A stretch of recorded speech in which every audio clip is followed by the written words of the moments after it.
Thanks for hosting us back up here again. As Piers mentioned, we're going to talk a little bit about the fact that we're living in this on-demand world and how that impacts our access to the things that we need consistently around us. What happens when desire and fulfillment are sort of happen in an instant now, and how that really just changes our ability to access things and really connect to the people around us, and think about what these services will evolve into and what a best-in-class experience looks like around those.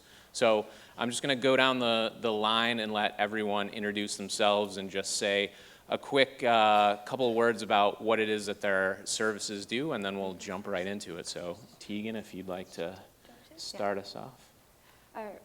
So I'm the founder of Gigits, and we're a marketplace that helps basically monetize artists' unsold time. On the other side of that marketplace is what we call patrons to the arts and how people engage and interact. So we create tools that help facilitate both those sides.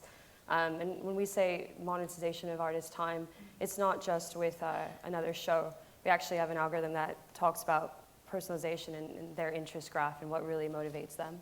And so it's a bit smarter than the general. And so we're talking about exchanging a free haircut before their show for a social media shout out, or a free room in exchange for a DJ set after their show. So stuff that actually matters for artists whilst they're on tour. You're much cooler than I am. I'm the co-founder and CEO of Alfred, and Alfred is a platform you trust to manage all of your services and make your routine automatic. What does that mean? We are gluing together the on-demand economy and actually give our members their very own Alfred, who visits once a week, every week on set days, has the key and puts everything away. So there's no delivery, there's no scheduling. In fact, there is no pressing of the button on demand. Great.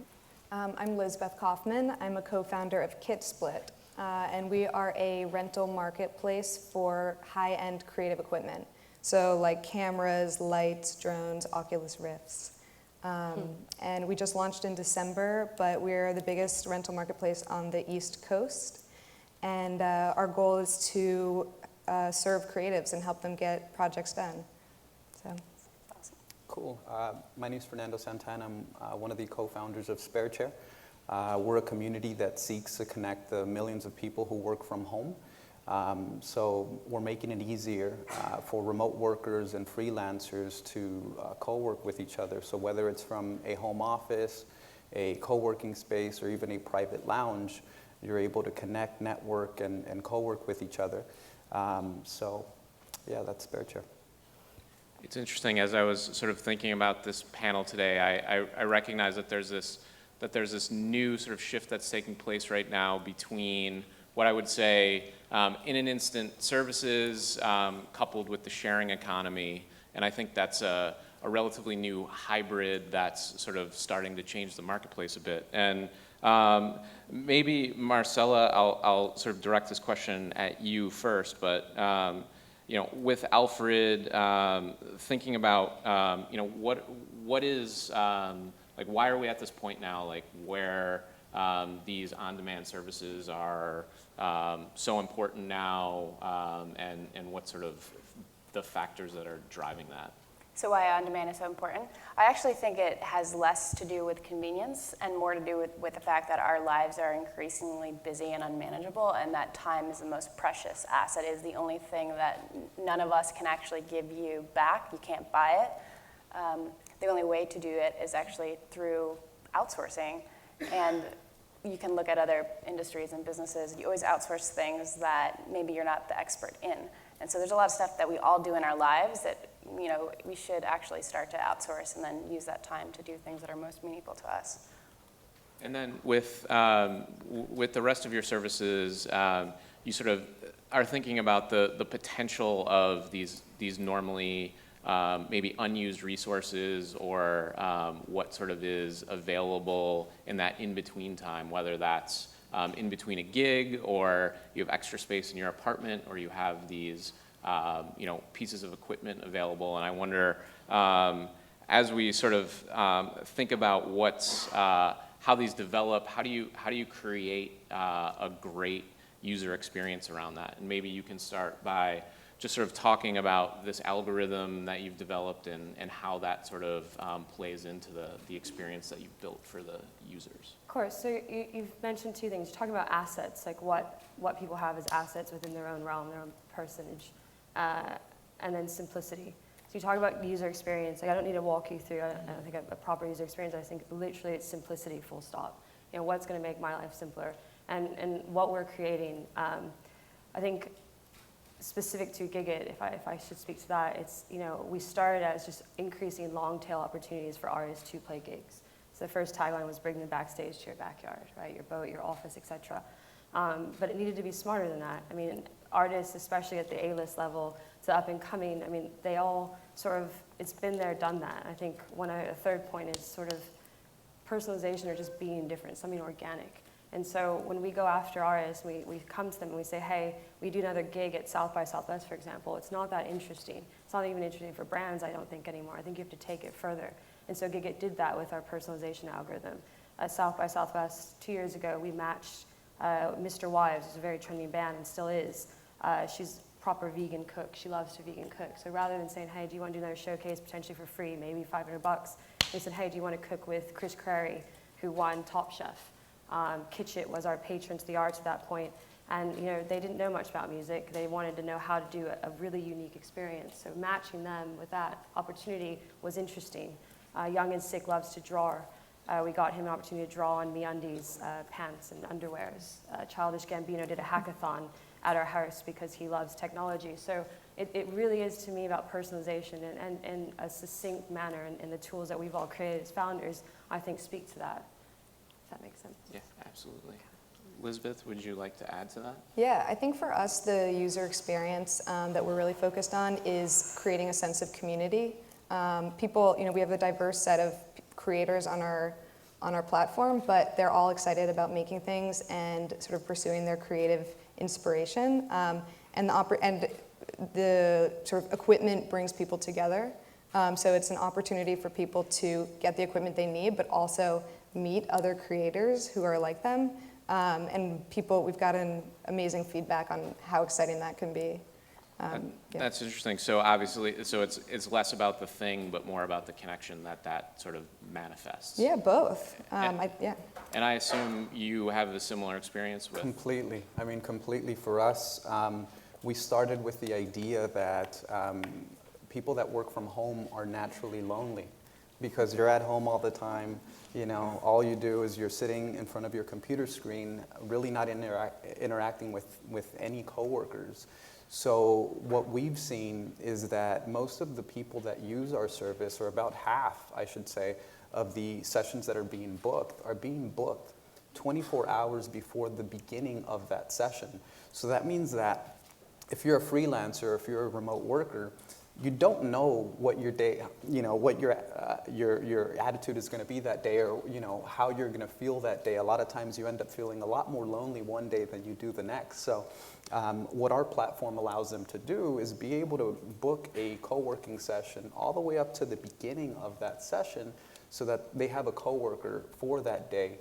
In essence, building that community so that you feel like you're a part of something larger, and you can go and co-work with your neighbor who also works from home 2 blocks away. And Marcella, I wonder, along those same lines, I mean, obviously with the Alfred service, there is a sort of relationship that develops over time, and I wonder how much that sort of regularity and that familiarity plays a role in the company. So kind of like the threads that are happening, you hear a little bit on the sharing economy. So it's us sharing assets, sharing space, being comfortable with people in our space, which is core to our product. You also hear about the connection, right? You're connecting people to services, ideas, other people. I think like at the core of our product is a relationship. And that relationship is one of trust, where you get to know a person who is helping you, again, week after week after week, and learning more and more about you, and then beginning to actually anticipate things. And they're using all of the different tools in the sharing economy to get things done, right? So we might use Handybook or Washio or Instacart, but we might also just go to the local market. And so making those decisions and connecting users, but it all really comes from that trust relationship. And I think just to sort of go a little bit deeper on that point, obviously trust is a huge component of all of the services that you've been building, and I wonder how that is, like, how you create that within the communities that you are developing currently. So you have a lot of brands here, so let's speak to that. Like brands, I feel like they want to engage their audience, right? What better way to trust than to hear what your audience wants? And so yeah, so one of the tools, once again, building off of the original idea of Gigit, we notice how people are using the system. Engagement voting pages is a way to say, you know, almost every brand and their mothers are using, you know, music in some way. Recently, Restoration Hardware has a whole music division now. Which is quite interesting there from a content piece, right? They have brick and mortar, they have space, assets, going back to assets. So why not create a music division where, you know, artists can come through and do like an NPR Tiny Desk sessions of sorts. So I lost my train of thought for a second. No, that's fine. Thinking about building trust within the context of I in this see, case. yes. So asking your audience, engagement voting pages, that tool allows us to sort of, by your parameters, put 6 artists in front of your audience with a dynamic link that says, hey, we're a patron to the arts. Who should we hire and become a patron to based on, you know, your thoughts? So our sort of idea is their choice, they're coming. And so, you know, if you let your audience sort of vote, you feel better than just flippantly hiring a band. You feel more confident that, you know, you've hired what your audience wants. Of course, there's data on the geeky part of that. Is data being tracked, you know, from mixed panel or open graph. When someone votes on a Gigit page, you know, you're seeing who's actually engaged with your campaign. There's remessaging, back-end opportunities as such.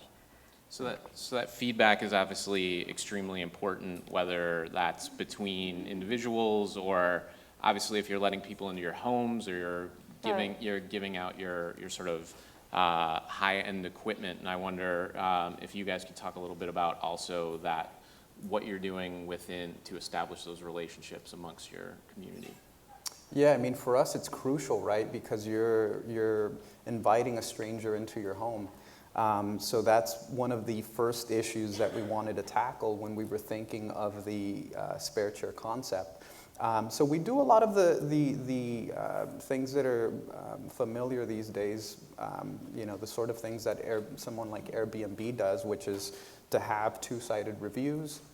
In addition to that, on SpareChair, everyone has a profile, so it makes it easier to network as well. You know where someone works, they share a little bit about themselves in their bio, they have social accounts that you can look into, so immediately there's that sense of trust, but we take it one step above that and also allow the host to approve or decline a session request. So immediately after someone makes a request, you get an email and you can decide, let me check this person out. If you feel comfortable, great, move forward and you know, you can invite them into your home. So I feel that a lot of the efforts and you know, the track record that Airbnb has built or has over the last couple of years has really helped us, because we hear all the time people saying, well, I've never done anything like Airbnb, but I've always wanted to be a part of the sharing economy, and I work from home, so I can't do Airbnb, but I can do something like this. And thanks to Airbnb for us, they feel much more comfortable doing so. Yeah, trust is certainly a big issue for us. I mean, for the professionals on our platform, you know, their camera is their livelihood. So we are really focused on making them feel comfortable renting out their camera or whatever equipment they have. And I think we have 2 main ways of doing that. It's about vetting and curation, and also transparency. So we vet everyone who joins our platform. They have to apply to join, and then we accept them. So it creates this curated community of creators. And then we also are really focused on transparency. Everyone has a platform. They show where they're located. There's a little bit of information about them. So I think that creates a sense of trust between renters and owners, and part of that community again as well. On the flip side of that, I find it actually really interesting of it becoming commonplace now. Like, you know, not even 2 years ago I wouldn't, or maybe a year ago, I wouldn't have gotten into a car, you know, to go somewhere, right? I was leaving a meeting the other day and I literally got into a car as I left out, you know, it said I had a car waiting, just walked into a car and I look over and the guy goes, what the hell are you on about? Like, I literally got into a car that wasn't my actual Uber. And so I find it interesting to think about that, where we're going, you know, where we become too trustful. And luckily he was a sane, nice person and just shouted at me a little bit, but it could have gone a lot worse. So it's an interesting other side to think about. Yeah, I mean, I guess maybe that sort of, you know, if we think a little bit about where we're heading with these services as they continue to evolve, you know, whether that's, again, the sharing of things that we don't own, or sort of moving into a space where this sort of access to everything that we need at our fingertips is the sort of becomes commonplace. And I wonder if you guys can give us, as we sort of start to wrap up, one thought on if we're thinking about live, work, and play, where we're heading in terms of these on-demand services and what's important to think about in that space. So I'll jump in, yeah. So I think there's like this overarching thing where stuff like Airbnb makes, and Uber, where we're getting in strangers' cars, there's like an overarching cultural acceptance of collaborating more and sharing more, and Zipcar. And then underneath that, there are tactics that we can increase trust and like really focusing on the human. So there's this really interesting thing happening where we don't really like a nameless Amazon platform doesn't really connect with people. So what's cool is that these services are actually bringing communities back together. You actually can know some of your neighbors. You know what the local services are. You're meeting people in a way that you hadn't before. And I think it's like disruptive on a small scale that's really, really interesting. And so how do these services like actually change relationships or make new relationships you wouldn't have had, right? I'm really like proud of, so Matt Van Horn's a really good friend, founder friend of mine, and founder of Zimride, which is now Lyft. And I want to speak to Airbnb as well, but basically my mom lost her job a few months back, and she was literally able, like she called me very, you know, upset about it, and I explained Lyft to her, and within, you know, half a day she was, you know, approved to start making money again. And it's just such a real world example of, you know, how it really is changing lives. I recently utilized Airbnb for a bit of a pause and reboot weekend for myself, and I met a woman who was a recent divorcee, and she was able to take her assets and change her life and sort of find purpose and meaning again. And she's telling me this story, and it's just, it truly is, there's something magical about, you know, what technology is doing for people. And I'm so proud to be a part of this community when I hear people, you know, expressing what, you know, collaborative consumption models are doing for them. I couldn't be more proud, so.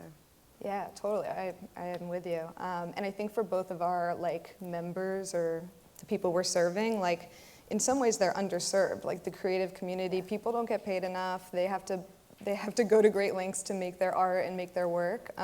So we're excited to be able to like help them, if they own cameras or own equipment, monetize that, make some extra income on stuff that they're not necessarily using. So yeah, it's definitely, we like to say that we're working towards a indie creative middle class, like a true way to like be able to make a comfortable living through your art and your work. Or like just being yourself, right? Yeah.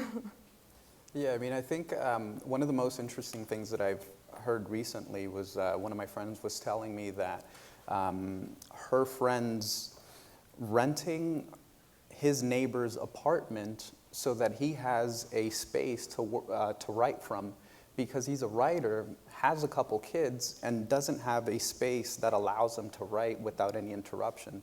So what he does is he rents that space, and that gives him the peace of mind to be able to work on his art. You know, so I think that's a beautiful thing, and that's something that we essentially want to make sure that we are providing for our users, and that's what we're striving for. So I think it's going to be a lot easier in the future to be able to work from wherever you want, whether it's your neighbor's apartment, or whether it's from a co-working space, or whether it's from, you know, a great big warehouse that is conducive to get work done. So I'm excited about it. So it's interesting. I guess if I were to sort of wrap up what everyone said, I think it appears that these technologies and these services have the ability to actually create more meaningful connections between us. Uber better watch out, because I think the nameless driver is no longer what we're looking for. We're looking to actually know the people that we're interacting with and doing business with, and I think it's a really exciting time. So if you guys can help me thank the panelists, that would be fantastic.